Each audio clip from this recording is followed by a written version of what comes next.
August 1885, Piedmont countryside. A 26-year-old young man gazes powerlessly out the window, musing at the hailstorm that is devastating the harvest in his hometown of Murisengo. He's a bookkeeper at the local kiln, a job that he earned thanks to his father's insistence that he finish elementary school. But he knows that this time the storm will hit the local economy too hard to maintain any hope of surviving in the village. It is at this point that young Luigi Lavazza decides to leave the familiar hills of Monferrato and move to Turin in search of fortune. Turin was a big city which until 20 years before had been the capital of the newly formed Kingdom of Italy. The city which hosted the National Exposition in 1880 and was becoming with Milan the driving force of Italy's Industrial Revolution. Many peasants were flooding into Turin from the nearby countryside, and many laborers found a way out of poverty thanks to the help of priest, educator, and later Saint Giovanni Bosco, whose funeral in 1888 was attended by 200,000 people.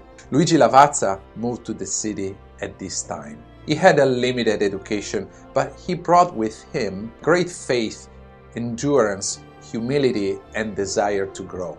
He worked as an excavator, bricklayer, sales clerk, and warehouseman while attending first a school for workers over the weekend, then a trade school at night, and lastly a municipal school where he earned a diploma in chemistry. In 1893, he married Emilia Morino, and the following year he made his first investment with the savings he had accumulated. With the help of a former employer who gave him a 10,000 lire loan, he acquired the fading business Spesa Olivero for 26,000 lire, and in 1895 he opened his grocery store.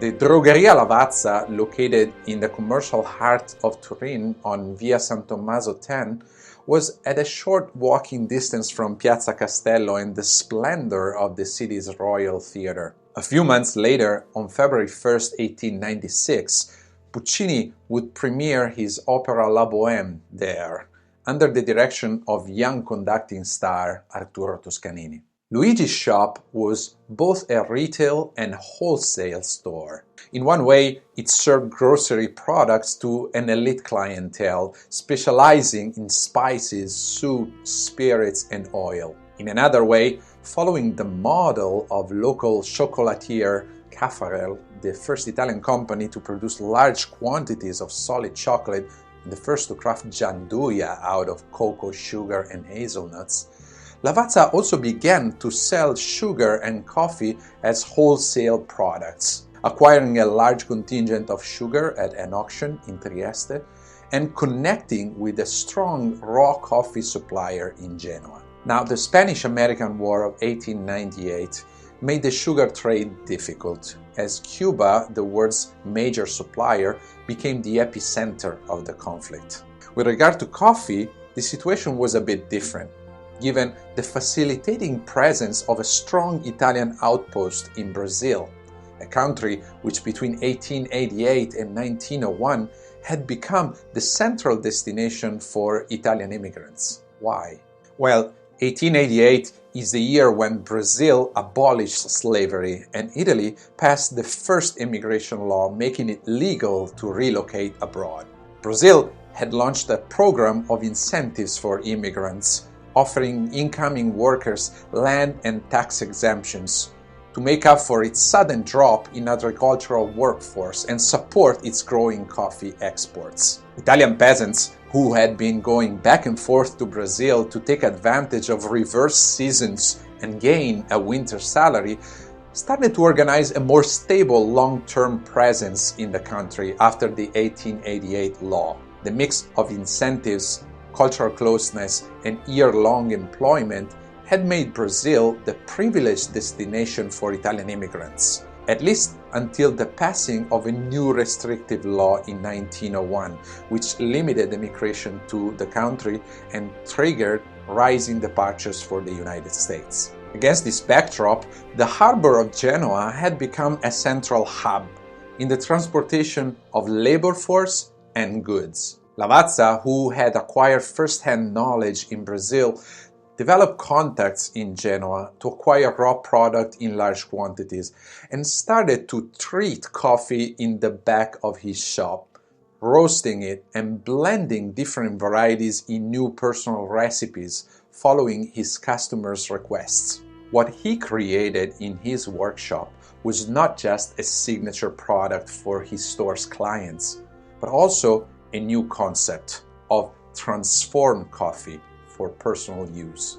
This is still the key to Italy's coffee industry today, as the country, which does not produce a single coffee bean, became a leading manufacturer of transformed coffee, with about 35% of the global share. It all started with Lavazza's dialogue with his customers and his early intuition to blend different coffee varieties to avoid seasonal fluctuations in product quality and supply. In his work, blending was not only a successful strategy for remaining profitable throughout the year, but also an art. Honing the craft of finding the right degree of toasting and designing aromas out of a smooth balance of tastes requires knowledge of chemistry and aesthetic sense. Let's keep in mind that mixing different assortments of a product represented a relatively new idea at the time. By way of comparison, J.R. Reynolds launched the first successful blend of tobacco in 1913 with the Camel cigarette, which combined Virginia and Turkish varieties. At the same time, let's keep in mind that blending requires a particular mastery in the construction of a well-balanced aroma. In this sense, a good term of comparison can be an orchestra, which achieves aesthetic pleasure not by a mere blending of sound, but rather by their temperance and harmonization. Now, what differentiated Lavazza from other stores was the consistent quality of his blends, the appeal of their different flavors, and the availability of a ready-to-use product for home use. Once again, not the wholesale of coffee beans, but coffee as a transformed good. As Lavazza's business expanded with its 40 employees and the additional involvement of Luigi's three sons Mario, Beppe, and Pericle, the outbreak of World War I marked an unexpected rupture or occasion for maturity. In one way, the war forced the store to narrow and define its target. As raw materials became scarce and employees were drafted into the army, Lavazza kept his business going by limiting his trade to sugar and roasted coffee. In another way, the war introduced the opportunity to reconfigure the store as the promoter of a new coffee drinking culture.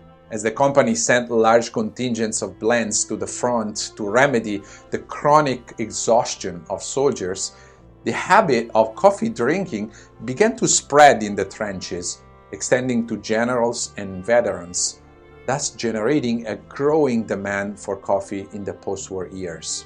Two milestones marked the growth of the Italian coffee market and the emergence of Italy as an industrial leader in the transformation of coffee. The first, in 1922, was the purchase by Lavazza of the first Eureka automatic roasting machine, which could toast 12 kilos of coffee in a single cycle. The new technology triggered the transition of the business from grocery store to manufacturing site, which found its completion in 1927 with the foundation of Lavazza as a company and the building of the new facility in the northern part of Turin. The second event in 1933 was the release of Bialetti's coffee pot, the mocha, which popularized the practice of coffee making at home and legitimized the need for pre-packaged blends.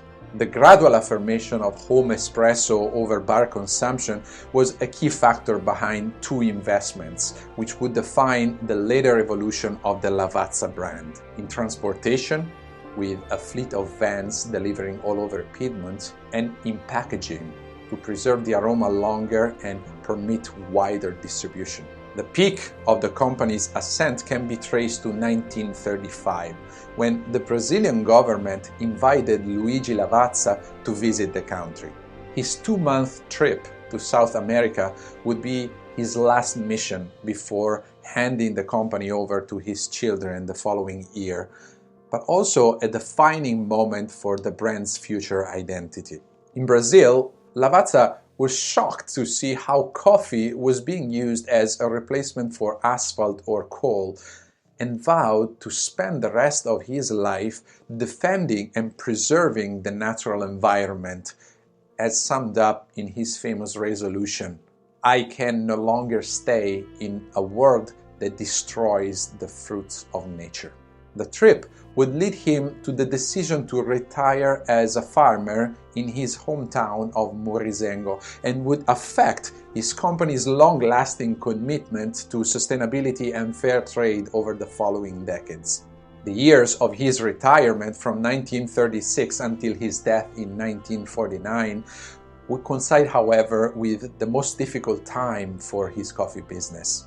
As Mussolini invaded Ethiopia in 1935, the League of Nations placed sanctions on Italy, and in response to the international embargo, the fascist regime imposed a ban on all coffee imports. Many older Italians who were kids back then can still evoke the frightfully bitter taste of chicory, which was used to replace coffee. As the lack of supplies stalled the coffee business, and the bombing of Turin destroyed the factory in 1944, Lavazza managed to survive almost 10 years through the sale of oil, soup, and candles.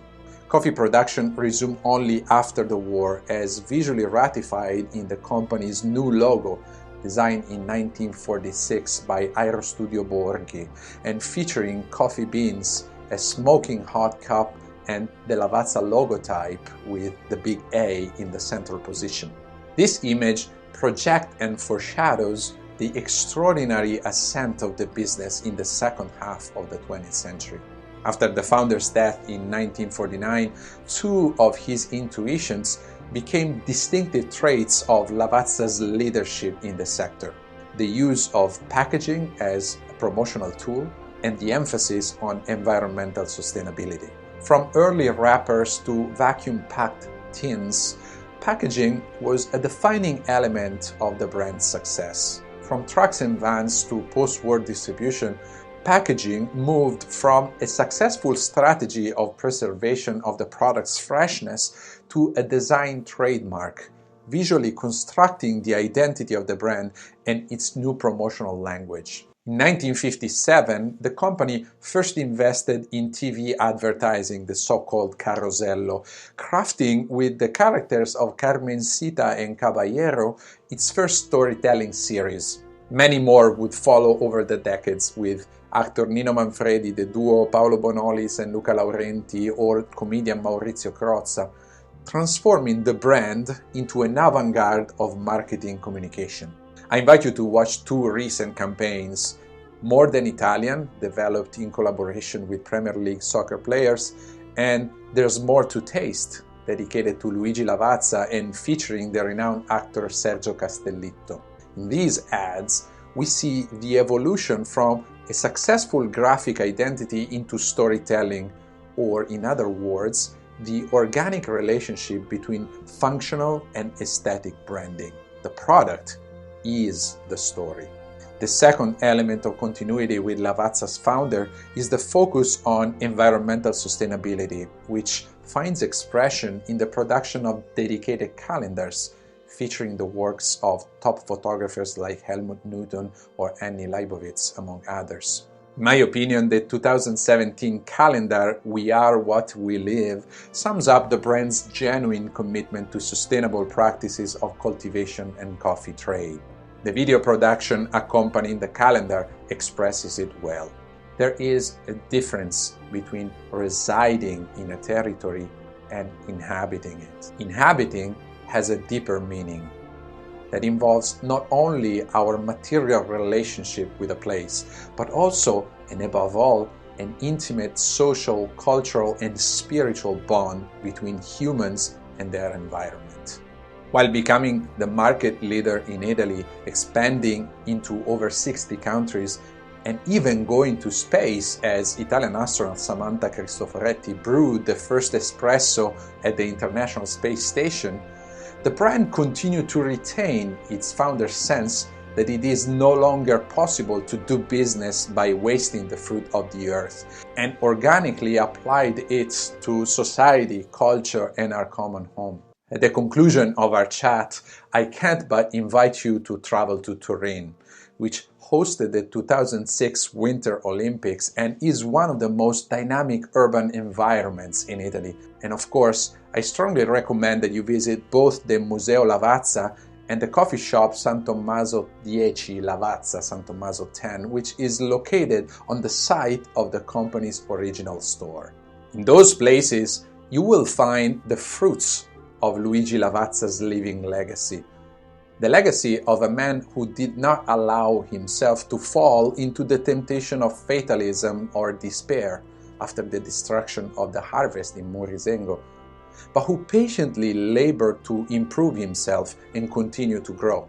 His story teaches us that a long-term business not only needs time to overcome adversity and find its target, but also needs to grow sustainably, to continuously nurture its roots and build its future influence. Luigi Lavazza's industriousness and passion for cultivation sums up this attitude of positive growth, which finds expression both in his unshakable bond with the soil and his willingness to experiment with new ideas or blends. His idea of coffee as both a fruit to respect and a transformed good to design is the recipe behind the success of espresso in Italy and the company's global leadership. So the next time you walk into a Lavazza store somewhere in the world or enjoy a Lavazza espresso, think of what a hailstorm can generate. Thank you very much for watching. If you like this video, I invite you to subscribe to this YouTube channel or to the newsletter at the webpage www.italianinnovators.com to receive notification of new episodes. You can also follow me on my LinkedIn profile or on Instagram at Italian Innovators for additional materials about the show. Thanks again. Arrivederci e alla prossima.